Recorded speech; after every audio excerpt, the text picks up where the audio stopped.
朋友们好，今天是5月30号星期一，欢迎来到远见快评，我是唐晋远。在此前的节目中呢，我们和大家有讨论分析过美国政府的印太战略，对吧？这个战略呢，它从宏观的角度来看呢，它的目的其实就是要在政治上孤立中共，在经济上，尤其是重要的产业链上脱钩中共，然后在科技上削弱中共的创新或者是获取能力。在军事上呢，它是要筑牢那个第一岛链，不允许中共拥有将大型的军事力量投射到第一岛链之外的能力。我们用布林肯这一次公开演讲的一句话来说，就是要在中共的周边塑造这样一个战略的环境，这个环境它就叫做基于规则的国际秩序。这个话可能大家都很熟了，美国就是这个秩序的领导者，它也是这个规则最重要的制定者和维护者之一。那么塑造这个环境，它主要的目的呢，就是迫使中共必须遵守这个秩序。你遵守，我们就可以和平共处；不遵守，我们就全力以赴和你竞争，甚至不排除和你对抗。我们用实力说话，这个就是布林肯所说的那个从实力地位出发来和中共打交道，也是杨洁篪当初在阿拉斯加大摆 pose 高喊我们不吃这一套的焦点所在。也就是说呢，印太战略它建立起来的一系列这种政治、经济和军事的框架呢，它就是美国主导的国际秩序的核心组成部分。而中共呢，想要颠覆这个国际秩序嘛，那么它最核心的目的，也就是要打破这个印太战略的包围圈。那么它如何来打破呢？大家过去可能讨论的最多的就是中共通过武力攻台的方式。这不仅关系到中共所谓一个大一统的伟业的完成，它更是中共直接突破第一岛链，颠覆美国印太战略的一个抓手，对吧？但是呢，在这个俄罗斯入侵乌克兰失败以后尤其是在美国日渐的走向清晰化这种台海政策的威慑之下呢，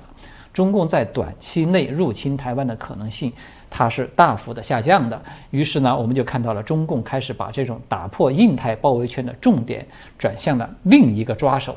就是南太平洋岛国。这个就是我们今天要来先和大家重点讨论的话题。中共的外交部长王毅对南太平洋10国出访的这么一个大动作。这个动作其实他在几天前就开始了。按照中共官方的报道呢，说王毅是从5月26号到6月4号将对南太平洋地区的10个岛国展开访问，并且准备和这些国家都要签署一份中共事先拟定的叫做区域性安全合作协议。那么根据一份提前被泄露的这个协议的草案呢，就显示中共计划要与这10个太平洋岛国呢，在传统和非传统安全领域进行合作。什么意思呢？它就是包括要培训当地的警察，扩大所谓的执法合作，要加强在当地的数据通信方面的合作，还要加强当地的海洋渔业的这种作业合作。同时呢，还可以绘制一些敏感地区的海图，同时建立这种输出中共意识形态的孔子学院等等等等，很多了。那么在这10个太平洋岛国之中呢，最具代表性的就是中共和所罗门群岛所签署的安全合作的备忘录。这份备忘录它是在今年3月底就已经被曝光了，当时就引发了国际社会的一个高度关注。为什么呢？因为根据这个备忘录所制定的一个框架就说这个所罗门群岛政府它可以允许中共派兵保护在所罗门群岛的中国人员和重要项目，也就是驻军了。此外呢，这个协议它还专门规定说，这个所罗门群岛可以要求中共向该国派遣警察、武警、军事人员，还有其他的执法和武装力量。不仅如此，中共还可以在所罗门群岛进行传播的访问、物流的补给，还有中转等等。那么这些所谓的合作项目呢，我想任何对中共稍有了解的人一听就知道，中共真正的目的呢，它就是要对这些岛国达到在政治经济上的操控，并且在当地建立起中共的实质性的军事存在，对吧？而如果说中共与这10个岛国的安全协议它都能够顺利的签署的话，它就只会意味着一件事儿，就是中共等于在美澳2个国家的家门口拥有了10个基地了。这将是打破印太战略围堵的博弈之中取得的一个具有转折点性质的成果。那么如此一来啊，中共的这个动作，它引起澳洲和新西兰的强烈的反应，可以说就是顺理成章的事情。在过去呢，一直被视为是更为亲共的那个澳大利亚的新任的工党总理叫做阿尔巴尼斯的，他在上周四啊都已经公开的出面来警告说，中共与这些岛国的合作项目反映了中国寻求在世界范围内增加其影响力。他同时还宣布说，将要加强澳大利亚在太平洋地区的参与，给相关的岛国提供大约是5亿澳元的援助，用于什么呢？国防培训、海上安全，还有应对气候变化影响等等是基础设施。而新西兰的总理阿德恩呢，他也公开的表示说，太平洋地区是我们的大家庭，因此在存在这些安全需求的地方，我们准备并愿意响应你的呼吁。而就在这个王毅啊出访南太平洋岛国及东帝汶期间呢，澳大利亚的华裔新任外长叫做黄英贤的，他在当地时间是5月26号，抢在王毅之前就先去了斐济访问。那么，并且他毫不隐晦地表示说，澳大利亚希望啊成为斐济的一个首选的合作伙伴，并且可以证明澳大利亚是一个可以信任的、可靠的合作伙伴。当然，这就是一种毫不示弱的争取了，对吧？大家听听这话，它的潜台词呢，意思就是中共并不是一个可以信任的，也不是一个可靠的合作伙伴。那么，当然，这话它并不是一般意义上的两个竞争对手说在互相攻击的这样一种语言。为什么呢？我们简单的看看中共这些年在这个南太平洋岛国各种渗透、各种施加影响的行为，我们就知道中共它究竟想要干什么。早在2018年，澳大利亚的媒体就曾经有提报过，说中共啊和距离澳大利亚的海岸大概是2400公里的岛国叫做瓦努阿图的就进行过接触，双方呢就中共在该国永久性驻军问题是进行了初步的讨论。那个时候的中共啊，大家都知道，它正处在这个从韬光养晦转向积极扩张的这么一个转折期，所以对任何暴露他自己意图的举动呢，他都非常的敏感小心。所以双方政府在当时啊，都是第一时间就站出来啊进行否认。到了2019年，一家名为中国森田企业集团的中国公司呢，就准备与这个所罗门群岛的中部省份签一个约。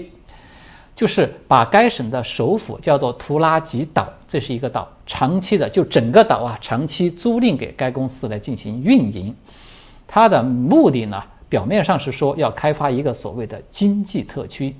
如果这个协议要是顺利的实施的话，它将可以获得该岛屿75年的开发权。那么根据这个泄露的文件就显示说，这份所谓的战略合作协议，它对这个图拉吉岛未来发展所提供的总体规划，它包括了哪些东西呢？包括一座机场、一个渔业基地，还有一个天然优良的深水油气码头。而很少有人注意到的是啊，这个小岛的居民总人口数只不过只有1000人出头，而且这个港口它在当年就是日军和盟军激烈争夺的一个战略要地。那么这份敏感的协议，它在曝光以后呢，最终是被所罗门群岛政府给否决掉了。但是呢，中共并没有停下它扩张的步伐。到了2021年的2月，又一份被曝光的文件显示，说一家中国公司向巴布亚新几内亚，这也是一个岛国，提出了一项价值数十亿澳元的方案。什么方案呢？就是计划在该国的达鲁岛，这也是一个岛，要建造一座新城。包括一个工业区、港口、商业区，还有一个度假区和住宅区，整个新城的面积达到100平方公里左右。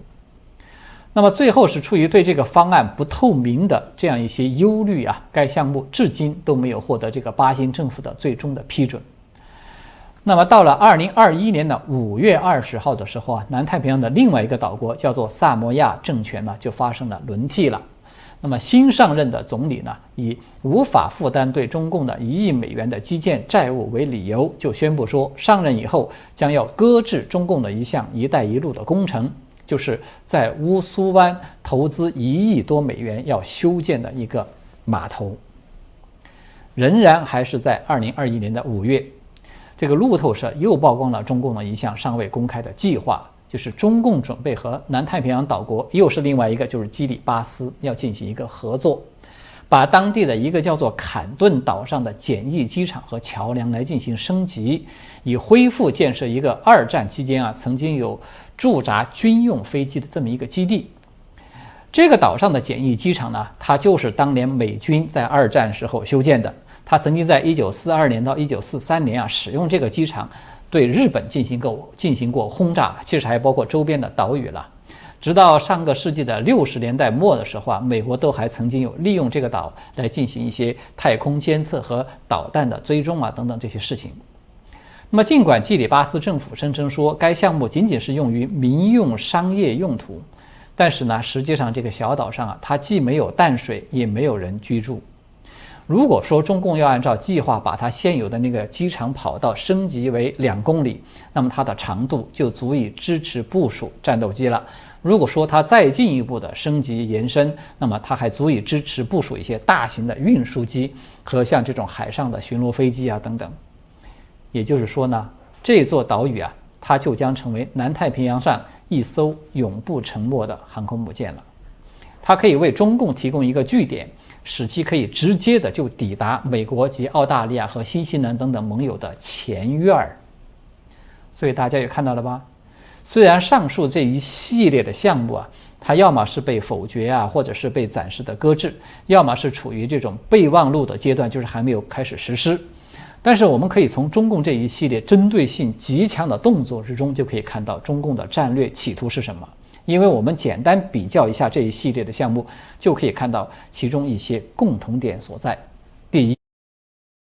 项目它都是打着经济合作与商业开发的名义，但是实际上我们稍加考察就会发现，这些项目与当地的经济活动的实际需要关系并不大，而且它投资的金额是远远高于当地经济活动的规模的。它就显示呢，中方似乎呢并不指望着靠这个项目本身来获得投资的回报的。第二，中共谈判这些项目呢，它基本上都要求要对这个项目能够拥有长期的使用权，并且要独自管理的。第三，这些项目呢，它投资建设的重点，你看它不是机场就是深水港这些码头等等。它所选择的地点呢，也基本上都是具有战略上的重要价值的，而且呢，有一个非常突出的特征，就是它与二战时期的日军所占领的这些战略要点是高度重叠的。不仅如此这个海外的知名学者陈晓农先生他还有透露说在过去数年里，中共军方曾经有投入了大量的人力，翻译整理了许多在二战时期美日双方在南太平洋各岛作战的回忆录，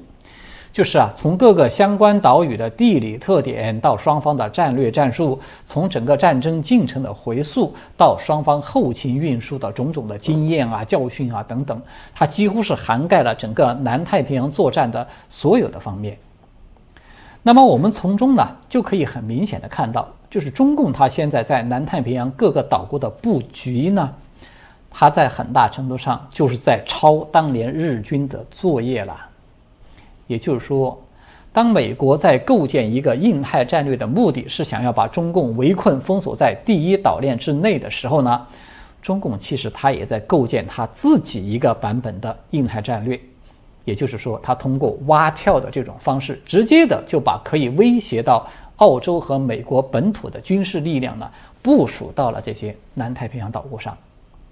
也就是说，中共的算盘它是这样的：如果说美国及盟友想要用第一岛链来封锁中共的出海口，或者说在中共入侵台湾的时候出兵去支援台湾，那么中共在太平洋所部署的这些潜艇战机等等，它就可以直接的威胁到美澳的大门，它可以收到围魏救赵的这种战略牵制的作用。所以了解了这个背景之后我们就可以看到，中共这种渗透，它实际上呢是想要打破整个地区的一个战略平衡，改变区域现状的一种尝试。它只不过是呢套上了一件经济合作的外衣，显得不那么的刺眼而已。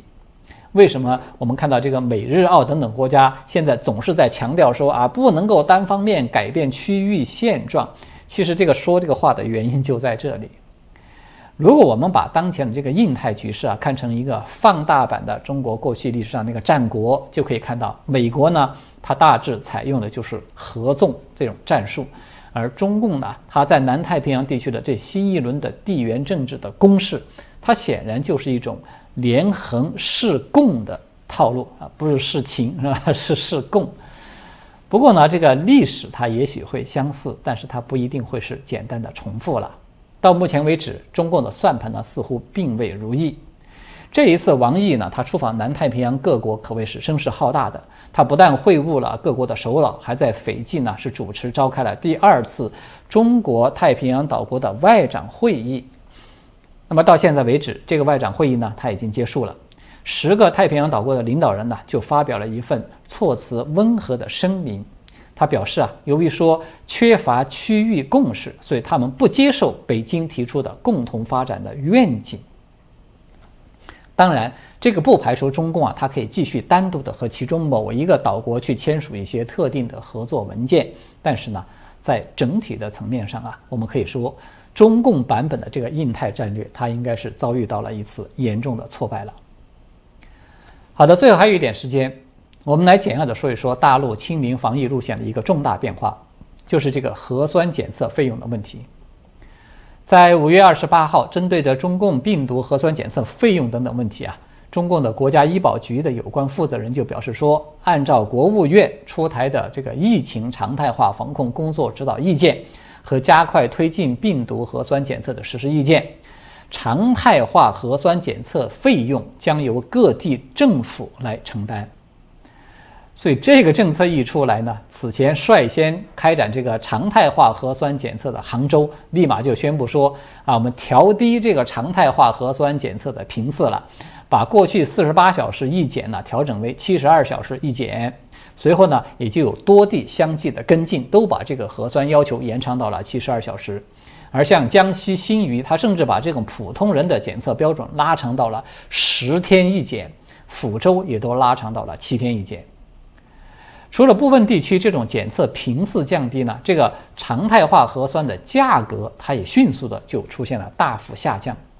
按照这个国家医保办和国务院的联防联控医疗救治组所印发的最新的通知就说要求各地在6月10号以前把这个核酸检测单人单检要降到不高于每人每份16元，多人混检要降到不高于每人每份5元。对于政府所组织的那种大规模的筛查和常态化检测的情况呢，按照多人混检的模式是不高于每人每份3.5元，就这个价格。所以大家一看嘛，这个现象它就被无数的网友就戏称为说这是切断了病毒的供应链，这个疫情呢也就控制住了。而与此同时呢，还有另外一个引人注目的现象也就随之而来了，这就是核酸检测公司，我们看到突然开始频频的出事儿了。昨天呢是29号，北京市的公安局发布一份通报说，发现北京中同兰博医学检验实验室在这个核酸检测过程中涉嫌违法犯罪，并且就立案侦查了。这个是10天之内第3家出事儿的核酸检测公司了。此前在27号，北京的精准医学检验试验有限公司的涉嫌人为的稀释样本，影响了检测结果，那么也是被一口气就刑拘了17个人。而更早是在21号，北京一家叫做普实医学检验实验室有限公司的，他们因为是涉嫌没有做检测就给出了结果，这就是造假了嘛，就被以妨害传染病防治罪立案侦查，有6个人被刑拘。所以这样的消息把它叠加起来，我们就很容易看到2个信号。一个呢，就是中共的医保基金呢，它其实已经被掏空的差不多了，李克强不敢继续兜底，他也兜不起这个底了。另一个呢，就是中共需要介入人头一用，对吧？可能很多人都知道这句话，他就是要借此来打击这种核酸检测领域的养寇自重的现象。同时呢，也转移一下这个社会矛盾的焦点嘛。你看，都是这些黑心的资本家坏的事儿嘛，大概就这个意思了。这个其实它是在李升习降这个传言背后我们看到红墙内斗的过程之中，李克强迄今为止最有力的一个反击。我们甚至可以用釜底抽薪来形容它，就是说经济不行了，兜里没钱了，就像李克强在这个10万人大会上说的，说中央只剩一笔救济款了，其他的呢都要靠你们地方政府自己去解决了。那么大家想一想，一旦没了钱，这个力量自然就无法集中了，对吧？习总要办的清零大事，它自然也就黄了。我们过去跟大家说过，就说这个清零路线它是否能保住，它就是习近平的权力是否稳固最重要的一个风向标。那么从这个角度来看呢，清零对中国经济的打击，它其实远超我们表面上所看到的，而且它所产生的政治效应也正在开始发酵了。习近平他还能守住他的大本营吗？我想他可能不会束手待毙，后面的戏呢，我们还有得看。好的，最后呢，我要再次向朋友们推荐我的学者朋友张天亮博士的一本新书，叫做《中华文明史》。这是一本学术专著，但是呢，它又不是通常的那种晦涩、刻板、难懂的学术专著，它其实更像是一本揭开中华文明一个巨大谜底的探索之旅，它有很强的可读性。购书的朋友呢，可以使用这个8折的折扣码，我会附在今天我们节目的文字说明之中，欢迎朋友们呢去多多的支持啦。好的，今天呢我们就聊到这里了，谢谢各位的观看和收听，我们下次再见。